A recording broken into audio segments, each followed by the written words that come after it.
Mike Moore Media, the first place to hear Rockingham County news and information.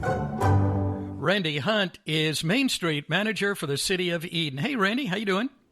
Hey, good morning, Mike. I'm well. Yourself? I'm doing well, too. Good to have you back on the program.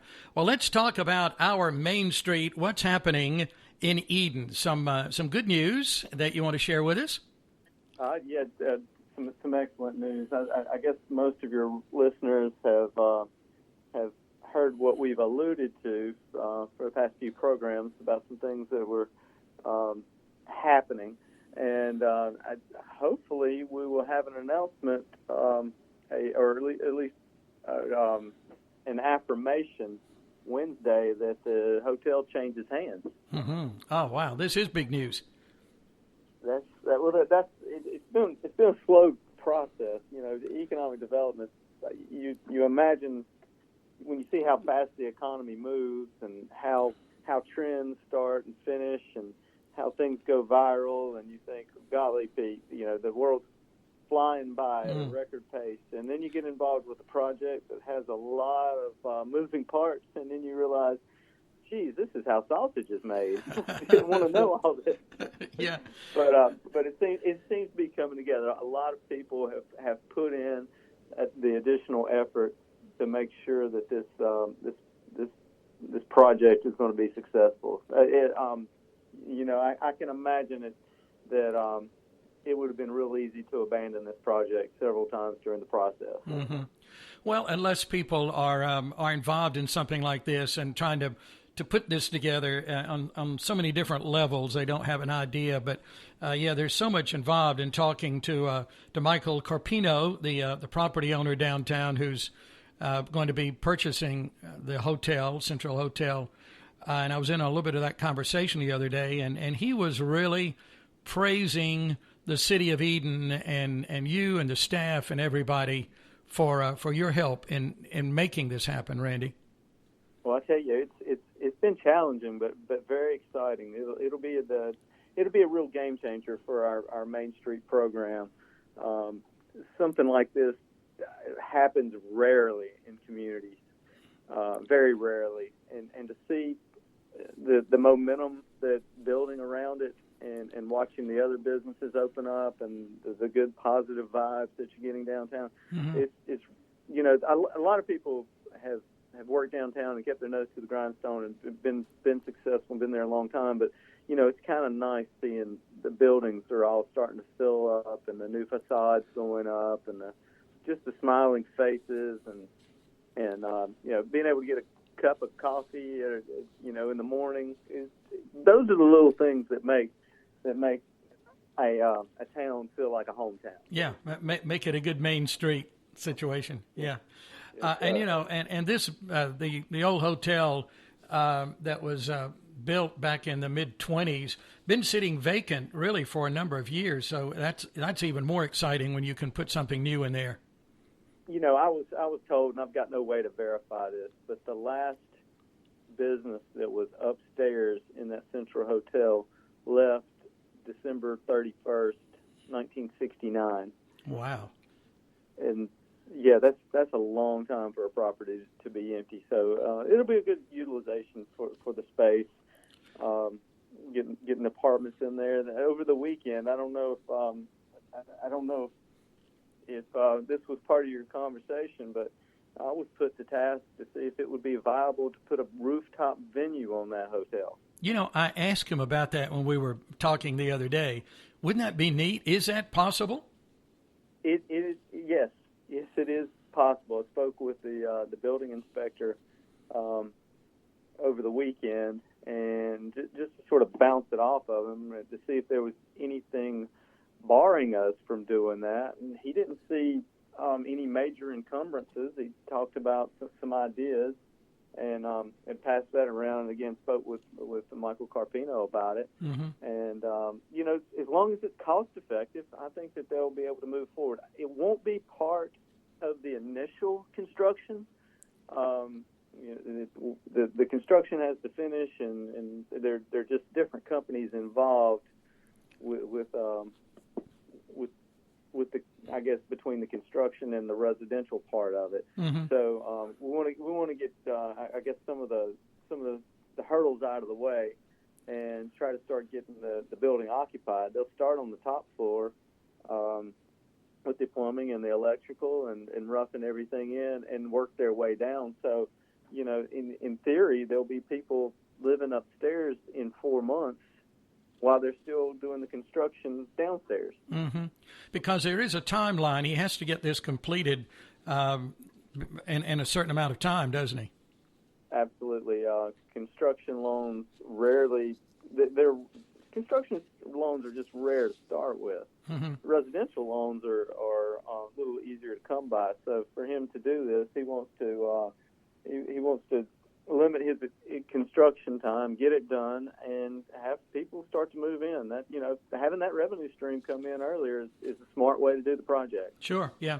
So we're looking at 27 apartments, some townhouse apartments there, and then complete fitness center, gym on the ground floor. So that's kind of what's involved there in that project, and it is exciting, isn't it? That's an anchor downtown.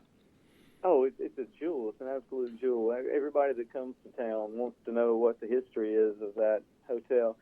Well, a lot of things that you had mentioned the fitness center. Now, that fitness center will run alongside the bottom of the building on Monroe Street.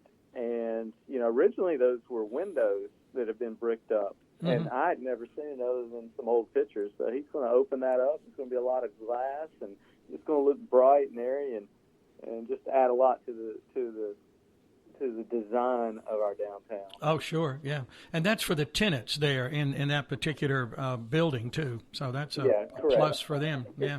Okay. And, at one point he was going to put a small convenience store inside the building for the tenants, so they could grab some bread and milk, or any, miscellaneous sundries that they would need. Right. And but with the Dollar General opening up on the other corner, that's going to be a real anchor for our downtown also. A lot of people poo-poo on Dollar Generals because they're popping up everywhere. But you know what?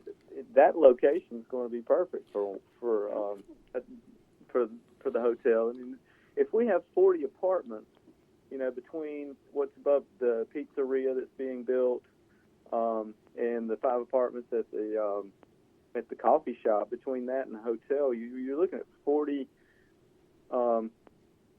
apartments, and some of those apartments will have some people will be single living in them, some people will be couples, some will have small families, and when you think about the number of people that could bring to that downtown area, you're really going to have a little convenience store close by. Sure, yeah, and that's a nice Dollar General too.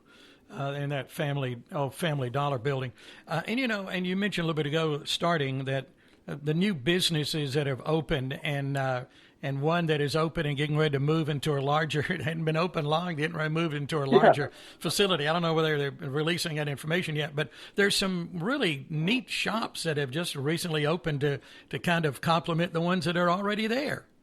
You're right, and I think we can talk about it. Michelle and Katie at Simply MK, when they got their space on Bridge Street, they'd really wanted to be on Washington Street. A lot of people want to be on Washington Street, and I can understand that completely. Mm-hmm. But with them moving into the former Harrington Law Office, I know that they've already done some of the essential stuff, like making sure that they've got power and water, but they've started the process of just basically going in, new paint, new flooring, moving the kitchen area, kitchenette that was in the back to the front, so we'll have some space for that. They really needed the space, and I'm glad that they made the effort and jumped out on the limb to purchase that Harrington Law Office, because it really is a nice building. Mm-hmm. It'd been empty for close to 4 years, would you say, Mike? Probably not that long. Probably a couple of years, I would think, maybe. Yeah, not as long as you think. Yeah.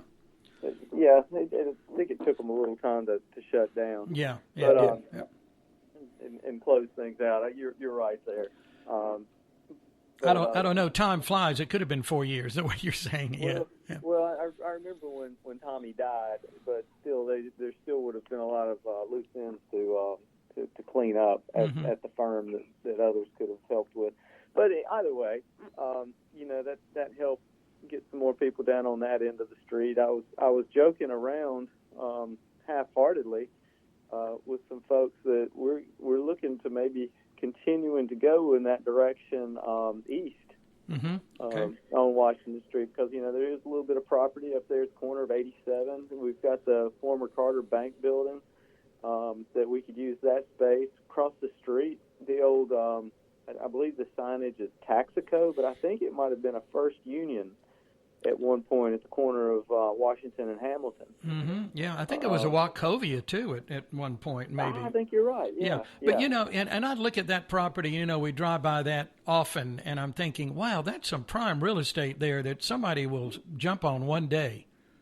Well, you're exactly right. There's a lot of traffic that goes through that intersection. So, if we can't grow up, we have to grow out, right? Yeah.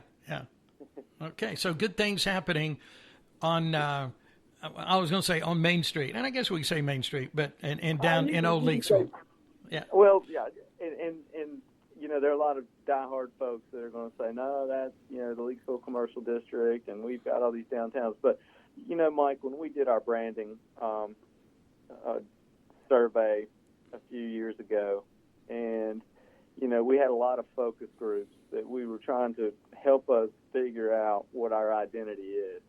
And the group of high schoolers made the most interesting point. Now, we asked all these focus groups, the same questions. But when it got, and we got answers that were all over the place, but when we asked them, what is downtown Eden? Where is downtown Eden? Yeah. And I'm sure I shared this with you before. Those young people said, it's where that clock is on Washington Street, where that park is. That is downtown Eden. And if the young people coming up, if that's what they're going to refer to it as, we kind of need to embrace it instead of continuing to fight it. And we've still got some wonderful areas of town, and there's still some other reinvestment that's coming. I can give you an example. I got a phone call Thursday that a young man's opening a new business at 258 the Boulevard. Oh, okay. And he should have that open next month. It's going to be a smartphone repair business. He had been doing it for years, and just thought this is the perfect time to branch out and to start his business. So if you're not familiar with where 258 the Boulevard is, it's right where the former pharmacy was. Oh yeah, okay, like Boulevard Drug.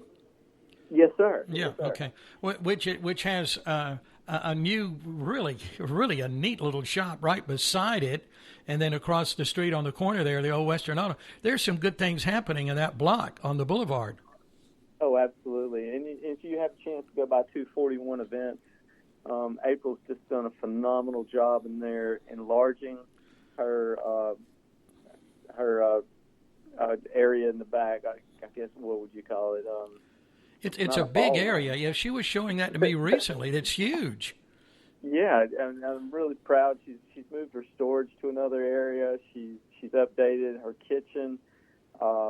She's moved her office out of the front to a more cozy area. So I'm just to see that, to see her new paint, her new awnings, and another business is coming in. I know that they've had a sign in the window for a while, Manny's Sweets and Treats. I'll be interested to go into that store. With that much of an interesting name, I think I've got to get in there. Oh, yeah. And where is that? Now tell me. It's near the Economy Back and So. Yeah. David Okay. Lee has his shop. It's right a couple of doors up from him. Okay. Oh, I like the name. Hey, yeah, we got to try that one for sure. Yes, Anytime you got sweets and treats in a name.